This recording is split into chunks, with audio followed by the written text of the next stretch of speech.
जब मंगलवार की सुबह सुप्रीम कोर्ट ने योगी सरकार के नेम प्लेट और क्यूआर कोड के फैसले पर रोक लगाने से इनकार किया तो कट्टरपंथियों के पैरों तले जमीन खिसक गई।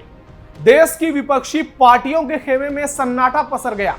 वामपंथी गैंग की तो लंका ही लग गई और कईयों के सावन को सूखा कर दिया। यह जीत सिर्फ योगी आदित्यनाथ की या उनकी सरकार की जीत नहीं है, यह करोड़ों सनातनियों की आस्था की जीत है और यह उस हिंदुत्व की जीत है जिसे लेकर हमारे ही देश के, हमारे ही धर्म के नेता खिलवाड़ करते हैं। लेकिन लोकतंत्र में असली मालिक जनता ही होती है और अगर जन समर्थन मिल जाए तो फिर हर प्रदेश को योगी आदित्यनाथ जैसा ताकतवर, मजबूत और बेखौफ मुख्यमंत्री मिल सकता है जो डंके की चोट पर धर्म और आस्था की लड़ाई लड़ता हो। कांवड़ यात्रा से जुड़े सुप्रीम कोर्ट के इस फैसले को हल्के में मत लीजिए। यह नए भारत की उस तस्वीर को बुलंद करता है जिसमें आस्था और संवैधानिक अधिकार का वाकई में सम्मान होता है। नहीं तो जिस सुप्रीम कोर्ट और न्यायिक व्यवस्था पर इतने सवाल उठ रहे थे, जिस पर हिंदू विरोधी होने के आरोप लग रहे थे, आज उसी सुप्रीम कोर्ट को भी मानना पड़ा कि हमारे देश में सच में आस्था से खिलवाड़ हो रहा है, जिसकी इजाजत देश का संविधान तो नहीं देता। और फिर सुप्रीम कोर्ट ने एक ऐसा फैसला दिया जिसने वाकई में कईयों के सावन को सूखा कर दिया। नमस्कार, कैपिटल टीवी उत्तर प्रदेश के स्पेशल शो ठड़ाई में आपका स्वागत है। मैं हूं नविंदु शेखर झा। आज ठड़ाई में बात करेंगे देश की सबसे बड़ी अदालत में योगी सरकार को मिली शानदार जीत के असली कारण की, जिसने न सिर्फ प्रदेश का नैरेटिव बदल दिया बल्कि इस बात की पुष्टि कर दी कि आज के दौर में हिंदू आस्था के साथ कोई भी खिलवाड़ मंजूर नहीं होगा। वीडियो बहुत शानदार होने वाली है, लास्ट तक देखिएगा। कांवड़ यात्रा पर जीत गई योगी सरकार, सुप्रीम कोर्ट ने किया आस्था का सम्मान, धरी की धरी रह गई तुष्टीकरण की सियासत। यूपी में ढाबा चलाना है तो क्यूआर दिखाना है। नेम प्लेट और क्यूआर कोड को लेकर जो सियासत गरमाई थी उस पर सुप्रीम कोर्ट ने योगी सरकार के फैसले पर रोक लगाने से सीधे तौर पर इनकार कर दिया और साफ कर दिया कि नेम प्लेट तो लगाना ही पड़ेगा। पिछले कुछ दिनों में सोशल मीडिया पर देश की कोर्ट के कई फैसलों को लेकर, उसकी निष्पक्षता को लेकर खूब सवाल उठे हैं। यहां तक सुप्रीम कोर्ट को भी कटघरे में खड़ा किया गया है और दिल्ली हाईकोर्ट के पूर्व और इलाहाबाद हाईकोर्ट के वर्तमान जज जस्टिस यशवंत वर्मा के यहां करोड़ों की नकदी, आग का लगना, यह सब जिस तरह से आगे बढ़ा तो कोर्ट की कुछ ज्यादा ही छीछालेदर हुई। कॉलेजियम सिस्टम पर भी सवाल उठे। केजरीवाल को कोर्ट से मिली जमानत पर भी सवाल किए गए। जज पर बेटी के साथ यौन उत्पीड़न के मामले का आरोप आया और काफी हद तक लोगों का विश्वास सुप्रीम कोर्ट से भी हिल गया। लेकिन मंगलवार को देश की सबसे बड़ी अदालत के फैसले ने बता दिया कि लोकतंत्र मतलब for the people, of the people और बाय द पीपल ही है, जिसका सम्मान प्रदेश की योगी सरकार कर रही है। सुप्रीम कोर्ट ने नेम प्लेट गैंग के विरोधियों को साफ साफ कहा कि दुकानदारों को लाइसेंस और रजिस्ट्रेशन से जुड़े सभी निर्देशों का सख्त पालन करना होगा। कोर्ट ने क्यूआर कोड के मामले पर सुनवाई के दौरान आगे कहा कि हम ये भी साफ करते हैं कि इन मुद्दों पर फिलहाल विचार करने की नहीं सोच रहे। लेकिन दूसरी ओर से नेम प्लेट के विरोध में वकील और कांग्रेस नेता अभिषेक मनु सिंघवी और उनके साथी हुजैफा अहमदी ने पूरी कोशिश की ताकि योगी सरकार सुप्रीम कोर्ट में हार जाए। लेकिन जस्टिस सुंदरेश ने फैसला योगी सरकार के पक्ष में दिया।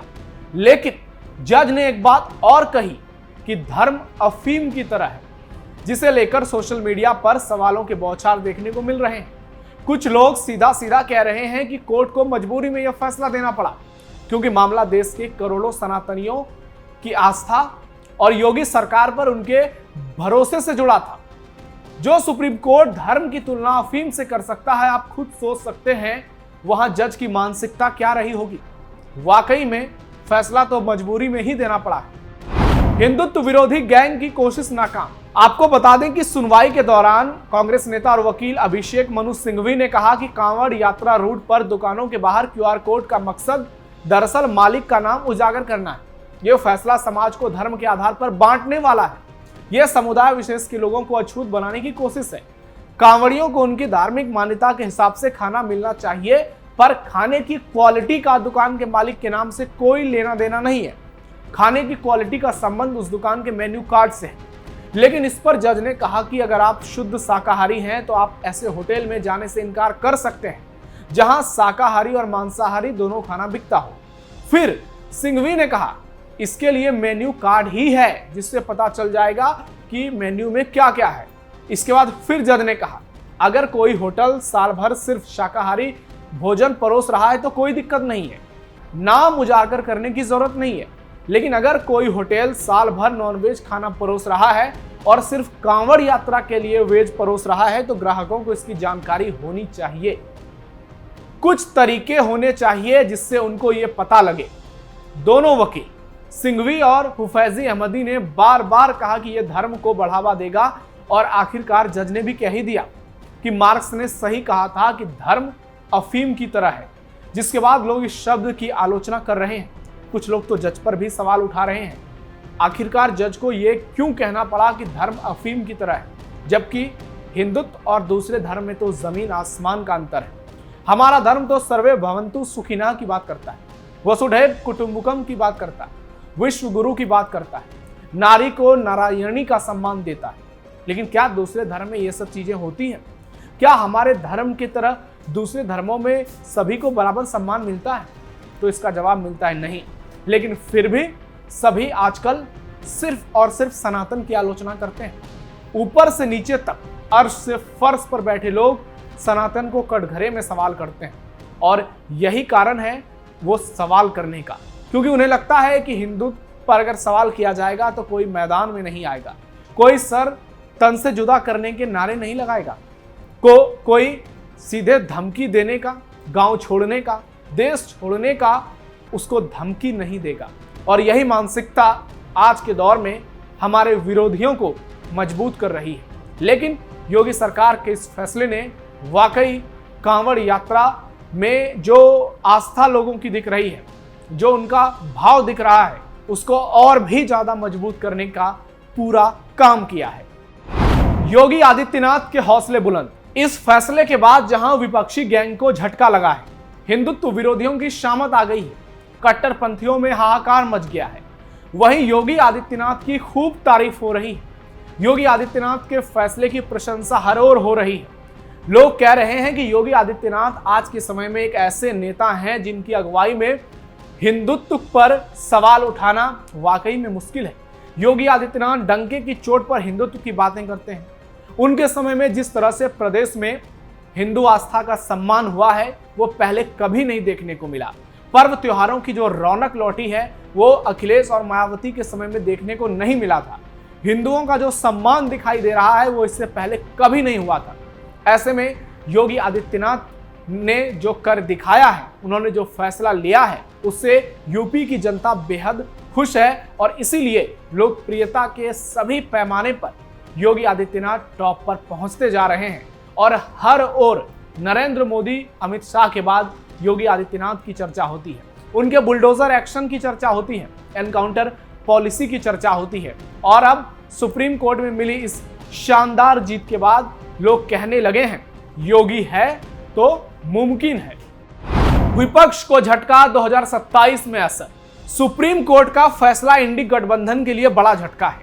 राहुल गांधी हो, अखिलेश यादव हो या फिर दूसरे दल के लोग हों, इन लोगों को कोर्ट ने एक बड़ा झटका दिया है और इनके मंसूबे पूरी तरह से नाकाम हो गए हैं। ये योगी आदित्यनाथ को बदनाम करने की जो पूरी कोशिश कर रहे थे, मुस्लिम तुष्टीकरण का जो षड्यंत्र रच रहे थे, वो सब धरे के धरे रह गए, वो सारे फेल हो गए और अब इसका सीधा असर 2027 में देखने को मिलेगा। हालांकि चुनाव 27 में है, उससे पहले 26 में फिर से कांवड़ यात्रा होगी। देखना दिलचस्प ये भी होगा क्या अगले साल क्या कोई बवाल होता है नेम प्लेट को लेकर, क्योंकि सुप्रीम कोर्ट ने आज अपने फैसले में साफ तौर पे कहा कि अब तो आखिरी दिन आ चुका है, ऐसे में इस पर रोक लगाना सही नहीं है। लेकिन विपक्ष, सोचिए जो विपक्षी पार्टी अपने बड़े बड़े नेताओं को वकील के तौर पर इसके विरोध में खड़ा कर सकती है, उस पार्टी की क्या स्थिति हुई होगी। कांग्रेस के कलेजे पर सांप लौट रहा होगा और यही हाल सपा के नेताओं का भी होगा। तो विपक्ष को निश्चित तौर पर सबक मिला है और विपक्ष को इससे सीख लेनी चाहिए कि उन्हें लोगों का सम्मान करना चाहिए, उनकी आस्था का सम्मान करना चाहिए, हिंदुत्व की बात करनी चाहिए, क्योंकि आज भी देश में या प्रदेश में हर जगह हिंदुओं की आबादी बहुसंख्यक है। इसके बावजूद लोग जो हैं, विपक्षी पार्टियां जो है वो मुस्लिम तुष्टीकरण की सियासत खुलकर करती है। सोशल मीडिया पर छाए योगी। इस फैसले के बाद सीएम योगी सोशल मीडिया पर ट्रेंड कर रहे हैं। लोगों का कहना है कि योगी आदित्यनाथ के समय में ही राम मंदिर का निर्माण हुआ।